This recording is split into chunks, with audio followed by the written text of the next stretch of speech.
सदाए हक न्यूज़, हक़ व सदाकत की बेबाक आवाज़।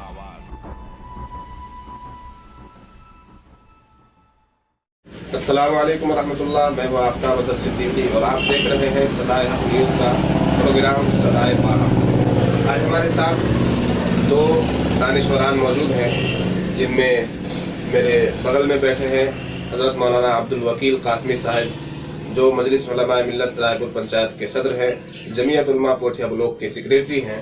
साथ ही मौजूद है यहाँ मौलाना शमीम रियाज नदवी साहब, मुहर्रिक मजलिस उलमा मिल्लत, जो बेहतरीन स्कॉलर हैं और हालात पर नज़र रखते हैं और बहुत सारे उमूर अंजाम देते हैं, मुल्क व मिल्लत के लिए फिक्रमंद रहते हैं। तो आइए आज हम बात करेंगे, अभी जो इस कोरोना महामारी के आलम में भाजपा के गृह मंत्रालय ने सीएए का इम्प्लीमेंट कर दिया है। 5 सूबों में 13 जिलों में सीएए को लागू कर दिया गया है। तो इस बारे में हम आज बातचीत करेंगे। सबसे पहले मैं मौलाना शमीम रियाज नदवी साहब से मालूम करना चाहूँगा कि मौलाना, एक तरफ तो कोरोना महामारी का दौर है और बीमारी बढ़ती ही जा रही है, लोग परेशान हाल हैं, लॉकडाउन पर लॉकडाउन लगाया जा रहा है, चारों तरफ हाहाकार मची हुई है, और इसी आलम में भाजपा ने 13 जिलों के अंदर सीएए का इम्प्लीमेंट कर दिया। सीएए के लिए लोगों से आवेदन मांगा गया है। तो इस बारे में आप क्या कहना चाहेंगे कि भाजपा की क्या मंशा है इसके पीछे और क्यों ऐसा हो रहा है? दरअसल भाजपा की जो पार्टी है ये हर एतबार से नाकाम हो चुकी है, और इनके भक्त लोग जो भाजपा से अंधी मोहब्बत करते हैं और आरएसएस की लॉबी के साथ मुंसलिक हैं, वो लोग भी भाजपा को छोड़कर और आरएसएस से बदजन होकर इस पार्टी से और इस तंजीम से पहलू तही करने के लिए तैयार हैं। तो ये अपनी लॉबी को बचाने के लिए और भाजपा जो पार्टी है उसकी साख को कम से कम बची रहे, इस चीज़ के लिए वो मेहनत में लगे हैं। और इस कोरोना काल में, जबकि कोरोना के खात्मे के लिए उनको तमाम तर तैयारियां करनी चाहिए थी, मोदी जी जो लोगों के सामने आकर के रो रहे हैं, उनको भगवान के सामने पहले जाकर रोना चाहिए था और अपने नाकामियों की माफ़ी भगवान से मांगने के बाद लोगों से मांग के फिर लोगों की खिदमत में उनको उतरना चाहिए था। लेकिन वो मगरमच्छ का आंसू बहा करके लोगों को इमोशनली ब्लैकमेल करना चाह रहे हैं, और वो ये सोच रहे हैं कि फिर एक बार हिंदू मुस्लिम के मुद्दे को खड़ा करके भाजपा की जो बची खुची साख है उसको मजबूत किया जाए। लेकिन मैं आपको बता दूं कि जालिम चाहे जितना भी गंदनाए वो कामयाब नहीं हो सकता है। जुल्म का भांडा कभी न कभी फूट जाता है। अब इनका भांडा भी फूटने लगा है। जालिम जितना बड़ा होता है और जिस पैमाने में जाकर के वो जुल्म करता है, उसी पैमाने पर जाकर के वो जलील भी होता है। अब भाजपा वालों के जिल्लत के दिन शुरू हो गए हैं और उनकी उल्टी गिनती शुरू हो चुकी है। इनका असल काम ये होता है कि जब कभी भी हालात बिगड़ने लगते हैं तो ये 3 काम करते हैं। पाकिस्तान पर किस तरीके से अटैक किया जाए और पाकिस्तान को टारगेट में लिया जाए, तो एक तो वो ये काम करते हैं। दूसरा, यहाँ के मुसलमानों को टारगेट करना, ये दूसरा अहम काम है। पाकिस्तान को टारगेट में लेकर के यहाँ के मुसलमानों को टारगेट में लेना और फिर यहाँ के मुसलमानों को ये कहना कि तुम पाकिस्तानी हो, एक सरासर जुल्म की बात है। तीसरा, हिंदुओं के मजहबी जज्बात को उभारने के लिए उनके मजहब पर किसी तरह का कोई वो तबसरा करते हैं या उसकी हिफाजत के लिए काम करते हैं, और ये कहने लगते हैं मुकम्मल अक्सरियत होने के बावजूद कि हिंदुस्तान में हिंदू खतरे में, जबकि हिंदुस्तान में दिगर कौमें बिल्कुल खतरे में हैं, जो साफ जाहिर दिख रहा है। लेकिन वो फिर ये कहने लगते हैं कि हिंदुस्तान में हिंदू खतरे में है, इसलिए वो CAA, NRC, NPR और इस तरह की बातें करने लगते हैं। असल में वो अपनी खोई हुई साख को वापस करने के लिए CAA के जीव को फिर से बोतल से बाहर निकालने की कोशिश की जाए। क्या ऐसा नहीं लगता कि अभी 2022 में यूपी का इलेक्शन आने वाला है, तो अभी जो सीएए का इम्प्लीमेंट हो रहा है छत्तीसगढ़, पंजाब, हरियाणा इन इलाकों में, तो क्या ये यूपी चुनाव का मुद्दा बन सकता है? असल में यूपी में तो जो योगी हुकूमत है वो मुकम्मल तौर पर फेल हो चुकी है। और अभी की जो खबरें हैं इसके हिसाब से योगी को साइड में करने की कोशिश की जा रही है, लेकिन मेरा एक अपना अंदाज़ा है और नज़रिया है कि योगी को साइड नहीं किया जा रहा। भाजपाइयों को वक्ती तौर पर एक तरह का रिलीफ देने के लिए ये बातें चलाई जा रही हैं। और CAA के सिलसिले में जो अभी बातें की जा रही है, इसका असल मुद्दा यही है कि यूपी इलेक्शन को लड़ करके जीता जाए और यूपी में अपना माहौल बनाया जाए। अब आप ये देख रहे होंगे कि जिस किसी ने भी किसी भाजपा के बड़े नेता को किसी तरह की कोई बात कही, कोई तबसरा किया, तो उसके ऊपर देशद्रोही का मुकदमा दायर किया गया और उसको जो है पसे जिंदा डाल दिया गया, कैद खाने में डाल दिया गया। तो ये लोग अपने खिलाफ तबसरा करने को भी पसंद नहीं करते हैं, यानी जुल्म की इंतहा हो गई है और इन्हीं चीज़ों को छुपाने के लिए सारी चीज़ें हो रही है। यूपी में भी ये अनकरीब नाकाम होंगे और पूरे मुल्क में भी नाकाम। ये बहुत अच्छी पेशिन गोई की आपने, यूपी में नाकाम होंगे और इसका अंदाज़ा हमें इससे भी लगाया जा सकता है कि अभी आसाम में और बंगाल में जो चुनाव हुए, इन चुनाव की रैलियों में भी भाजपा का सबसे बड़ा मुद्दा ये था और भाजपा ने बड़े जोर शोर के साथ इस आवाज़ को उठाया था कि हम यहाँ पर CAA लागू करेंगे। बंगाल चुनाव में भी भाजपा ने CAA की बात कही और आसाम चुनाव में भी CAA की बात कही। हालांकि जब से CAA का बिल पास हुआ है पार्लियामेंट और राज्यसभा में, उसके बाद से भाजपा ने चुप्पी साध ली थी। पूरे देश में धरने हो रहे थे, जगह जगह निश्चितकालीन धरने लगे हुए थे, यहाँ तक कि कोरोना वबा आ गई और कोरोना बीमारी के आने के बाद वो मजबूरन लोग धरनों से उठे, वरना धरने अब तक भी चल रहे होते। तो भाजपा ने चुप्पी साध रखी थी एक लंबे समय तक। लेकिन अभी बंगाल में जो चुनाव हुए और आसाम में जो चुनाव हुए, इन चुनाव की रैलियों में और जलसों में भाजपा ने फिर CAA का मुद्दा उठाया था। लेकिन हमने देखा अपनी आंखों से कि बंगाल में भी भाजपा ने बुरी तरीके से हार उसको मिली है और आसाम में भी बहुत अच्छी तरीके से कामयाबी नहीं मिल पाई है। पहले के मुकाबले में भाजपा कमजोर हुई है आसाम में भी और बंगाल चुनाव में तो मुंह की खाली पड़ी है। तो क्या CAA का इम्प्लीमेंट करके वो हिंदुओं को ये पैगाम देना चाह रहे हैं कि हम तुम्हारे लिए भलाई का काम कर रहे हैं और अगर CAA का हम निफाज करते हैं तो इसमें तुम्हारे लिए भलाई है? और क्या हिंदू बिरादरान इस बात को तस्लीम करेंगे कि हाँ, अगर हम भाजपा को वोट देते हैं और जिता कर लाते हैं तो हमारे लिए सबसे बड़ी कामयाबी ये होगी कि CAA हमें मिल जाएगा? क्या इस मुल्क में रह रहे बिरादरान वतन हिंदू भाई की बड़ी तादाद ऐसी है जिन्हें CAA की जरूरत पड़ेगी या जो इस मुल्क के बाशिंदे नहीं है? भाजपा के बकौल भाजपा ये कहना चाह रही है CAA का इम्प्लीमेंट करके कि बहुत सारे हिंदू इस मुल्क में अफगानिस्तान से, पाकिस्तान से और बांग्लादेश से आए हैं, तो उन्हें हम नागरिकता देंगे। तो क्या उन हिंदुओं को ये समझ लेना चाहिए कि हम वोट देकर भी यहाँ के नागरिक नहीं है? हम वोट देने के बाद भाजपा से उम्मीद लगाएं कि वो हमें नागरिकता दे?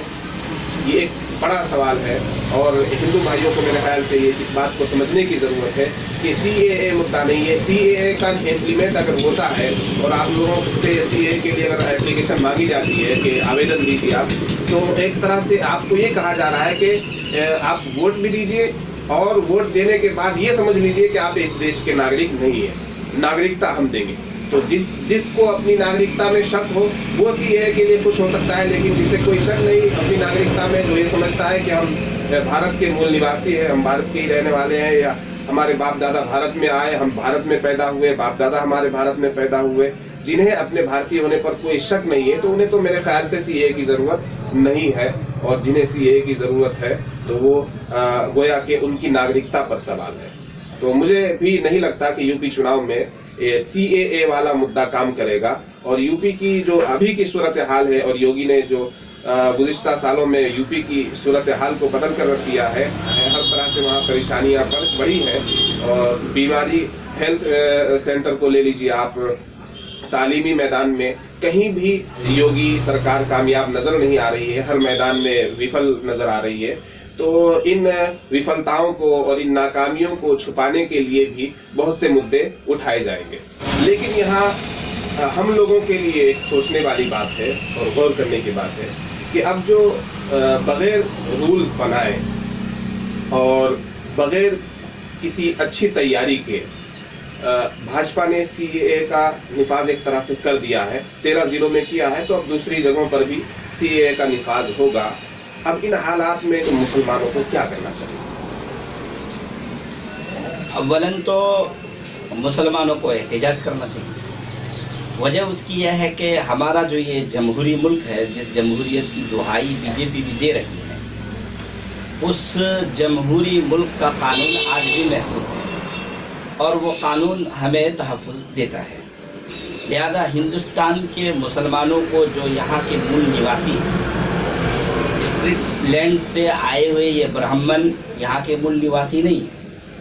ये मुसलमान जो यहाँ पर हैं, जो हम मानते हैं कि कन्वर्टेड हैं, लेकिन ये कि ये मुसलमान यहीं के रहने वाले हैं, ये कहीं आसमान से नहीं गिरे हैं। तो इन मुसलमानों को एहतजाज करना चाहिए कि ये मुल्क की जमहूरियत के रूह के ख़िलाफ़ है कि आप मज़हब की बुनियाद पर कुछ गिरोह के लोगों को तो यहाँ की नागरिकता दें और कुछ लोगों को आप छाट दें और काट दें। तो ये मुल्क के सेकुलरिज्म के ख़िलाफ़ है। लिहाजा यहाँ के मुसलमानों को आवाज़ उठानी चाहिए मुल्क के सेकुलरिज्म को बचाने के लिए। दूसरी बात यह है कि हम ये भी गुजारिश करेंगे कि वो लोग जो वाकई बाहर से अगर आए हुए हैं और हिंदुस्तान में बसे हैं और वो मुसलमान हैं, तो उन लोगों को ये चाहिए कि वो बिल आखिर चूँकि यहाँ कानून बन गया है, तो कानून बन जाने के बाद कानून का निफाज भी हो रहा है और तावक्त के ये हुकूमत बदल ना जाए, ये लोग कानून का निफाज करेंगे, तो वो भी कानूनी एतबार से शरणार्थी का जो कानूनी कार्रवाई होती है, उन मुसलमानों से हम ये गुजारिश करेंगे कि वो उस एतबार से अपने कानूनी कार्रवाई करने की कोशिश करें। इस सिलसिले में वो वहाँ के जो स्थानीय लीडर हैं, इलाकाई लीडरान हैं, उनसे जाकर के मुलाकात करें, मशवरा करें, चूँकि मुमकिन है कि फिर उन लोगों की पकड़ धकड़ शुरू हो और फिर उनको कैदो बंद में डाल दिया जाए, तो ये एक परेशानी मुस्तकिल खड़ी हो सकती है। तीसरी बात हम ये कहेंगे कि हिंदुस्तान के जो हमारे मुस्लिम कायदीन और लीडरान हैं, उनसे गुजारिश है कि वो इस सिलसिले में इन तमाम लोगों को ताउन दें, हुकूमत के किसी भी तरह का खौफ अपने दिल में बसाए बगैर। हाँ, हुकूमत से आप बात करें, हुकूमत को कहें कि भाई आपने जमहूरियत इज़्म के ख़िलाफ़ ये कानून बनाया है, तो हम उनको कानूनी प्रोटेक्शन देने के मजाज। बहुत अच्छी बात कही आपने कि एहतजाज करना चाहिए, प्रदर्शन करना चाहिए। एक कदम आगे बढ़कर मैं ये भी कहना चाहूँगा कि सिर्फ मुसलमानों को एहतजाज नहीं करना चाहिए, बल्कि तमाम बिरादरान वतन को, सिखों को, ईसाइयों को और हिंदू भाइयों को भी प्रदर्शन करने की ज़रूरत है। इसलिए कि जो गैर मुल्की शरणार्थी हैं यहाँ पर, अफगानिस्तान से आए हुए या पाकिस्तान से आए हुए या बांग्लादेश से आए हुए जो हिंदू भाई हैं, उनको सिटीजनशिप देने का प्रावधान पहले भी मौजूद था। अब ये नया जो अमेंडमेंट किया गया है और सीएए कानून बनाया गया है, इसमें एक तरह से उनके लिए जिल्लत है। उन्हें पहले ये कहा जा रहा है कि तुम इस देश के नागरिक नहीं हो। वो एक मुद्दत से यहाँ रहते आ रहे हैं, वोट देते आ रहे हैं, उनका आधार कार्ड बना हुआ है, राशन कार्ड बना हुआ है, वो इस मुल्क के शहरी कहला रहे हैं और अक्सर बेशतर सभी की पैदाइश हिंदुस्तान में हुई है। फिर उनसे कहा जा रहा है कि तुम इस देश के नागरिक नहीं हो। उन्हें नागरिकता लेने के लिए भाजपा का मोहताज होना पड़ रहा है और ये दो तरह से उनके लिए जिल्लत है। एक तो ये कि अगर वो नागरिकता के लिए अप्लाई करेंगे तो उन्हें भाजपा का एहसानमंद होना पड़ेगा और जिंदगी भर भाजपा का एहसानमंद रहना पड़ेगा कि भाजपा ने हमें जो है इस मुल्क का शहरी बनाया।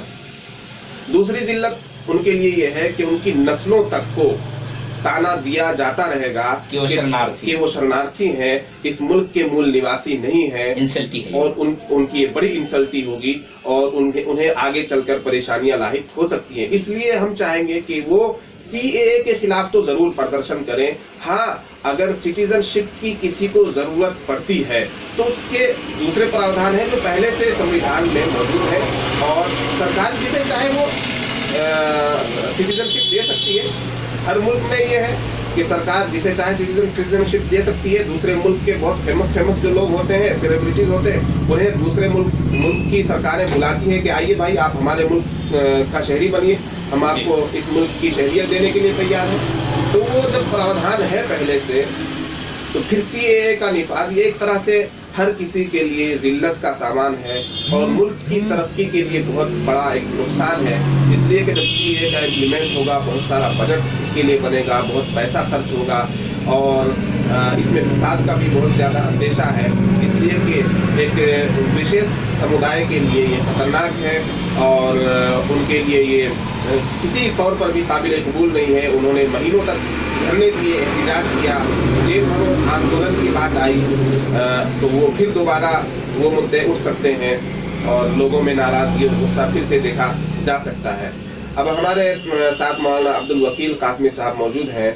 हम इनसे जानना चाहेंगे कि जो अभी के हालात हैं और ये जो कोरोना महामारी है, इन हालात के मद्देनजर हमें क्या करना चाहिए और क्या सरकार अपनी जिम्मेदारियों को सही तरीके पर निभा पा रही है? सबसे पहले मैं ये कहना चाहता हूँ कि बीजेपी अपनी नाकामी को छुपाने के लिए जितने भी कानून और जितने भी लाहिया अमल आगे तैयारी कर रहे हैं 40 मुसलमानों को, इन्होंने अभी लॉकडाउन या कोरोना महामारी के अंदर बहुत सी ऐसी चीज़ों की लोगों को ज़रूरत है, ख़ास तौर पर हॉस्पिटल की और दीगर और भी चीज़ें हैं जो लोगों को ज़रूरत है, लोग मर रहे हैं। उन चीज़ों को पाने के लिए ये मुसलमानों को या फिर CAA का भी 13 जिलों में इन्होंने निफाज किया।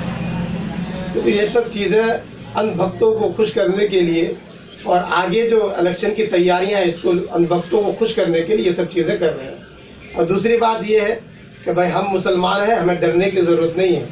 CAA के मुताबिक जिस तरह मुसलमान सन 47 के बाद जब बंटवारा हुआ हिंदुस्तान और पाकिस्तान का, मुसलमान चले गए और मौलाना अबुल कलाम आज़ाद ने खड़े होकर मुसलमानों को ये बात कही थी कि तुम हिजरत की ज़िंदगी मत गुजारो और तुमको यहाँ की मस्जिदें और मीनारें बुला रही है, तुम मत जाओ पाकिस्तान। हमने क्या किया, यहाँ हिंदुस्तान के मुसलमान जो है ये मौलाना अबुल कलाम आज़ाद और गांधी की बातों को मानकर हम यहाँ रहे, हम पाक जिन्ना की बात पर अमल नहीं किए। तो हम तो यहाँ मुसलमान आज से नहीं, हम तो मुसलमान हैं ही। हमारा ईमान भी यही है कि हम अपने वतन से मोहब्बत रखते हैं। हम मरने के बाद भी हम एक गज ज़मीन यहाँ ले करके मरते हैं। आप बीजेपी भगाने की बात करते हैं, किसी की बात का हिम्मत नहीं। CAA क्या, इससे भी बड़ा कानून आप नाफिज कर दें, हम डट कर मुकाबला करेंगे इंशाअल्लाह। और दूसरी बात, ये महामारी के अंदर जितने भी नाकामियां बीजेपी की हैं और आइंदा इलेक्शन में बीजेपी तैयारी कर रही है कि फिर हम अंधभक्तों को किस तरह खुश करेंगे। इन्होंने पहले राम मंदिर की तैयारी की, इन्होंने फिर अंधभक्त खुश हो गए, पूरी खुशी हुई इनको कि चलो राम मंदिर बन गया, ऑक्सीजन के लोग लाइनों में लगे हुए हैं। अभी अंधभक्तों, तुम्हें शर्म आनी चाहिए, आवाम के पैसे चंदा इकट्ठा करके एक तो राम मंदिर बन गए, लेकिन जो बहुत सारे हिंदू भाई ऐसे घरों में हैं जो ऑक्सीजन के लिए तड़प तड़प कर मर गए। तुम्हें शर्म नहीं आती? तुम मोदी मोदी करो, हर हर मोदी, घर घर मोदी करते रहो, तुम्हें रोजी देने वाला नहीं है ये, तुम्हें इसी तरह बर्बाद करेंगे। मेरे भाई अभी वक्त है संभलने की। तो मौलाना अब्दुल वकील कासमी ने बहुत अच्छी बात कही कि अभी जो भाजपा सरकार की जितनी नाकामियां हैं कोरोना महामारी में और कोरोना से लड़ने के लिए भाजपा इस तरह से नाकाम हुई है, इनके पास ऑक्सीजन नहीं है, बेड नहीं है, हॉस्पिटल में सही इंतजामात नहीं है, तो उन नाकामियों से लोगों का ध्यान भटकाने के लिए, उन नाकामियों पर पर्दा डालने के लिए भी इस तरह के मामले उठाए जाते हैं। और दूसरी बात यह कि मुसलमानों को घबराने की ज़रूरत नहीं है, मुसलमान यहीं के मूल निवासी हैं। और जब बंटवारा हुआ पाकिस्तान का, बहुत से लोग बंटवारे की बात करते हैं कि जब पाकिस्तान तुम्हें दे दिया, बांग्लादेश दे दिया, तो अब यहाँ तुम्हारा क्या हक है। तो उन लोगों की अकल में ये बात क्यों नहीं आती कि जब बंटवारा हुआ तो क्या सभी मुसलमान पाकिस्तान जाने के हक में थे? जो यहाँ रह गए क्या वो इत्तेफाक से रहे? ऐसी बात तो नहीं है, बल्कि जो यहाँ रहे वो खुशी से रहे और डट कर रहे कि हमें नहीं जाना पाकिस्तान, हम यहीं के रहने वाले, हमारे बाप दादा यहीं पैदा हुए, तो हम क्यों पाकिस्तान जाए। उन्होंने बाई चॉइस हिंदुस्तान को एक्सेप्ट किया और किसी भी तौर पर वो जाने के लिए तैयार नहीं थे किसी दूसरे देश में, पाकिस्तान में, बांग्लादेश में। तो जो मुसलमान यहाँ रहे और अपनी मर्जी से रहे, उन्होंने तो बंटवारे को कबूल नहीं किया। अब उन्हें बंटवारे की दुहाई देना ये फजूल बात है। वो यहीं के रहने वाले हैं और यहीं रहेंगे इंशाअल्लाह हमेशा। और सदाए बाहम के एपिसोड को आपसे दरखास्त है कि ज़्यादा से ज़्यादा शेयर कीजिए। और अगर आपने अब तक हमारा चैनल सब्सक्राइब नहीं किया है तो सब्सक्राइब करने के साथ साथ बेल आइकन को प्रेस कर दीजिए।